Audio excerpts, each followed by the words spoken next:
शुरू कर चुके हैं लोक बंधु लाइव और इस समय हम उपस्थित है, ये अयोध्या की बहुचर्चित मिल्कीपुर विधानसभा सीट है। और जैसा कि मैंने आपको भी पता होगा कि ये मिल्कीपुर विधानसभा सीट यह सुरक्षित सीट है और यहाँ पर कैंडिडेट एक ही वर्ग से आने वाले हैं, दलित वर्ग से। तो ऐसे में यहाँ पर कहीं ना कहीं जहाँ पर हम मौजूद हैं, ये स्वर्गीय बाबूजी के नाम से प्रसिद्ध मित्रसेन यादव जी की धरती कही जाती है, उनके राजनीति की केंद्र बिंदु कही जाती है। और ये क्षेत्र जो है समाजवादी पार्टी के लिहाज से देखा जाए या फिर एक वर्ग विशेष यादव की आनंद सेन परिवार की अगर देखा जाए, सेन परिवार की राजनीति के हिसाब से देखा जाए तो उनका गढ़ कहा जाता है। तो ऐसे में यहाँ के लोकल लोग हैं, इनसे हम जुड़ते हैं, चर्चा करते हैं, क्योंकि ज्यादा समय नहीं रह गया है। 5 फरवरी को मतदान होना है और 8 फरवरी को यहाँ का परिणाम घोषित होता है। तो ऐसे में हम जानते हैं कि यहाँ का विधायक कौन होने वाला है और यहाँ पर कौन बाजी मारेगा। समाजवादी पार्टी की तरफ से अगर देखा जाए तो यहाँ के जो सांसद चुने गए हैं 2024 के लोकसभा चुनाव में, उनके सुपुत्र अजीत प्रसाद यहाँ से चुनाव मैदान में है।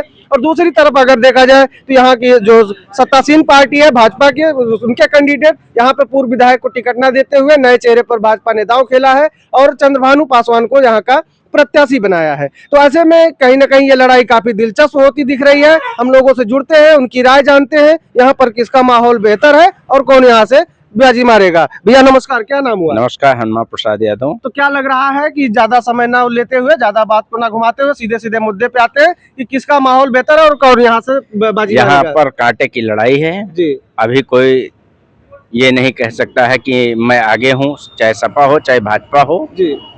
अभी कांटे की लड़ाई है। जनता जितना है वो साइलेंट है। आप लोगों का समर्थन? हमारा सबका समर्थन हमेशा, चाहे जिधर जाएंगे, यादव कहीं भी जाएगा वो मुलायम सिंह अखिलेश यादव के नाम पर चला जाता है कि कहेंगे ये तो अखिलेश के आदमी हैं हैं। तो हमें सब तो बंधुआ है भैया, बंधुआ जहाँ रहेगा वहीं बांधा जाएगा हैं। तो और लोगों से जुड़ते हैं। नमस्कार चाचा।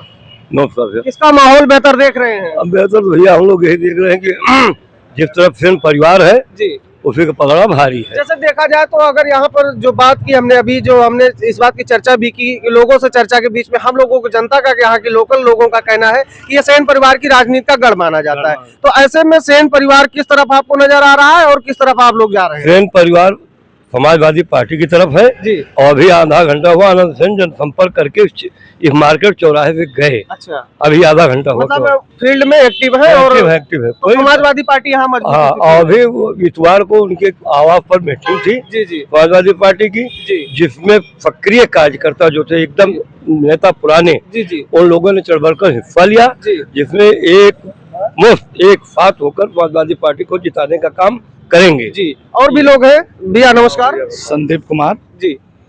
मैं ग्रामीण क्षेत्र से आता हूँ जी जी। तो जहाँ पे 80 बाहुल्य क्षेत्र है जी जी, वहीं से हूँ, रेवना मौजा है जी जी। तो हम लोगों का विचार यह है कि समाजवादी पार्टी ने यहाँ पे काम किया है जी। ITI विद्यालय यहाँ बनवाया है। आप टक्सर में जाइए, वहाँ भी विद्यालय बना हुआ है जी। मतलब विकास कार्य। हाँ, कुमारगंज में हॉस्पिटल बना है जी जी। तो काम अच्छा हुआ है उनकी तरफ से। जो भी बेहतरीन सुविधाएं दी गई हैं जनता के लिए, चाहे शिक्षा व्यवस्था हो, शिक्षा मित्रों की नियुक्ति हो जी जी, और तमाम है। 108 एम्बुलेंस है जी, 102, अब 100 नंबर पुलिस थी, अब तो उसका नंबर बदल गया है, 112 हो गया है जी जी। तो ये जो जन सुविधाएं हैं जनता के लिए जी जी, ये ज्यादातर समाजवादी पार्टी की तरफ से किया गया है, इसलिए हम लोग समाजवादी पार्टी का समर्थन करते हैं। जैसे देखने को मिल रहा है कि कई लोग परिवारवाद का आरोप लगा रहे हैं और जो यहाँ का सपा प्रत्याशी घोषित हुए अजीत प्रसाद, उनको निष्क्रिय भी बता रहे हैं। तो इसको आप लोग किस तरीके से देखते हैं? तो परिवारवाद जो कह रहे हैं लोग, जो ये जनता का वोट पड़ना है जी जी। परिवारवाद वो होता है कि जो अपने आप से किसी को नौकरी दे दी जाए जी जी, ये हमारे परिवार का है जी जी। जनता का वोट पड़ना है, जनता ये उनको अपना प्रत्याशी समझ रही है और वोट दे रही है, तो इसमें परिवारवाद नहीं होता जी जी जी। अभी आपके साथ वापस आते हैं। नमस्कार भैया, क्या नाम हुआ? हरिहर श्रीवास्तव। क्या देख रहे हैं कि समाजवादी पार्टी या भाजपा में यहाँ पे सीधी लड़ाई है और सीधे सीधे मुद्दे पे आते हैं, माहौल किसका बेहतर है और कौन यहाँ से विधायक? भैया कानून व्यवस्था को लेकर के बीजेपी से अच्छी कोई गवर्नमेंट नहीं है जी। इसमें ना परिवारवाद यहाँ चलेगा ना कुछ चलेगा। कानून व्यवस्था को लेकर के बीजेपी बेहतर स्थिति में जी, तो यहाँ से लाखों वोट से जीतेगी जी।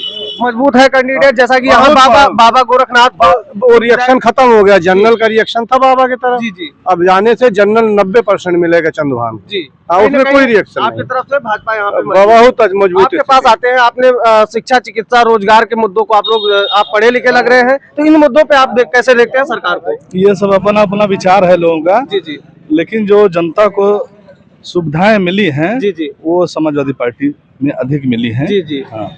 जैसा कि आपको यहाँ देखने को मिल रहा है, कुछ लोग भाजपा को जो है विचारधारा से जुड़े हुए हैं, भाजपा को बेहतर बता रहे हैं, कुछ लोग समाजवादी पार्टी को विचार बेहतर बता रहे हैं, और भी लोग हैं। हम जुड़ते हैं। भैया क्या नाम हुआ? अरे अजय कुमार जी, क्या देख रहे हैं आप? जैसा कि मतदान 5 फरवरी को होना है, बहुत कम समय बचा है और तमाम पार्टियां जो अपनी सियासी सरगर्मी है वो चढ़ गई है और अपने प्रचार प्रसार में जुट गई हैं। तो ऐसे में क्या देख रहे हैं कि यहाँ पर कौन मजबूत है और किसने अच्छा काम किया है? भैया यहाँ पे बीजेपी ने हमारे लोगों के लिए अच्छा काम नहीं किया है, क्योंकि हमारे बाबा गोरखनाथ है, हमारे लोग थोड़ा रास्ता का विवाद था, उन्होंने वो रास्ता आके खुद बंद करवाया है। आपका व्यक्तिगत है? जी, हमारा व्यक्तिगत नहीं, हमारे पूरे गांव का, ग्राम सभा आदिलपुर का मामला है। उन्होंने आके रास्ता खुद बंद करवा दिया और रास्ता जीसीबी से खुदवा दिए थे। हाँ, ग्राम सभा आदिलपुर का। तो मतलब हम लोग बीजेपी भैया, हम लोग सपा को देंगे, हमारा सपा मजबूत है इधर। क्या नाम हुआ भैया? मेरा नाम मंगल प्रसाद जी। कौन बेहतर है यहाँ पे? समाजवादी पार्टी और भाजपा में सीधे लड़ाई देखने को मिल रही है और दोनों ने अपने प्रत्याशी घोषित कर दिए हैं और बहुत कम समय बचा है। 5 तारीख को मतदान होना है और 8 को परिणाम आने। तो कौन यहाँ से विधायक आपको देख रहा है? कौन विधायक बनने वाला है? आपको किसको देख रहे हैं बेहतर? ये विधायक यहाँ पर कोई नहीं आता है। नहीं, आने की बात अभी ठीक है, आपने जो कहा वो हम सुन रहे हैं कि आते नहीं है, लेकिन अभी आप जो मतदान करना है तो किसको आप बेहतर देख रहे हैं? चंद्रभान पासवान बीजेपी से हैं और यहाँ के जो सांसद हैं उनके सुपुत्र अजीत प्रसाद समाजवादी पार्टी से, तो दोनों में आप किसको बेहतर देख रहे हैं? तो हम नहीं कह सकते भैया। आजाद समाज पार्टी भी कहीं न कहीं यहाँ पर लड़ाई में है, उसने भी अपने कैंडिडेट घोषित किया है, तो आप असमंजस की स्थिति में है। चलिए और भी लोग हैं। भैया क्या नाम हुआ भैया? वीरेंद्र कुमार चौरसिया। क्या हाल है यहाँ का? मिल्कीपुर का जो चुनावी माहौल है वो किस तरीके से आप देखिए, मौके पे तो हाल कोई क्लियर नहीं है जी, ना भाजपा की तरफ ना सपा की तरफ। क्योंकि चंद्रभान पासवान को टिकट पा जाने के कारण कोई एक तरफा चुनाव नहीं है। कोई एक है कि भाजपा जीत रही है, कोई एक है सपा। लड़ाई कांटे की है, कोई स्पष्ट कह नहीं सकता। अब इसमें जो बढ़िया मेहनत करेगा, जो बढ़िया फील्ड में काम करेगा, वो जीतेगा। जैसा कि आपने देखा होगा, अगर देखा जाए 2022 में यहाँ पे फिर से समाजवादी पार्टी के विधायक अवधेश प्रसाद चुने गए थे, लेकिन वो लोकसभा चुनाव जीतने के बाद सांसद बन गए तो ये सीट रिक्त हुई। तो अगर उससे पहले की बात करें तो 2017 में यहाँ से भाजपा के विधायक हुए थे बाबा गोरखनाथ। तो क्या माहौल था उनका? क्या उन्होंने काम वाम किया है? शायद बाबा गोरखनाथ को टिकट मिला होता तो सपा एक तरफा जीतती। बाबा गोरखनाथ को टिकट न दे करके चंद्रभान पासवान को टिकट दे करके ये मुकाबला कांटे का कर दिया। चलिए और भी आए, वापस आते हैं। चाचा है, बात करते हैं। क्या नाम हुआ चाचा?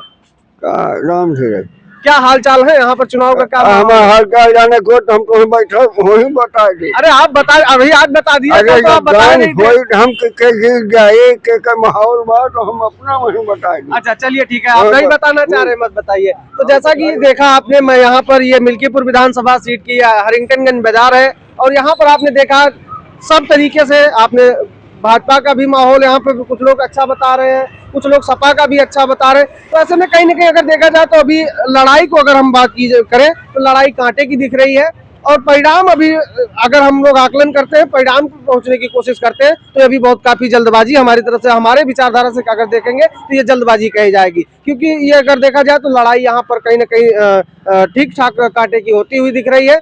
और आने वाला समय जो है बताएगा, 8 तारीख के परिणाम आने के बाद पता चलेगा कि कौन यहाँ से विधायक बनने वाला है। ऐसे तमाम राजनीतिक खबरों को देखने के लिए हमारे साथ जुड़े रहिए, देखते रहिए लोक बंधु लाइव। नमस्कार।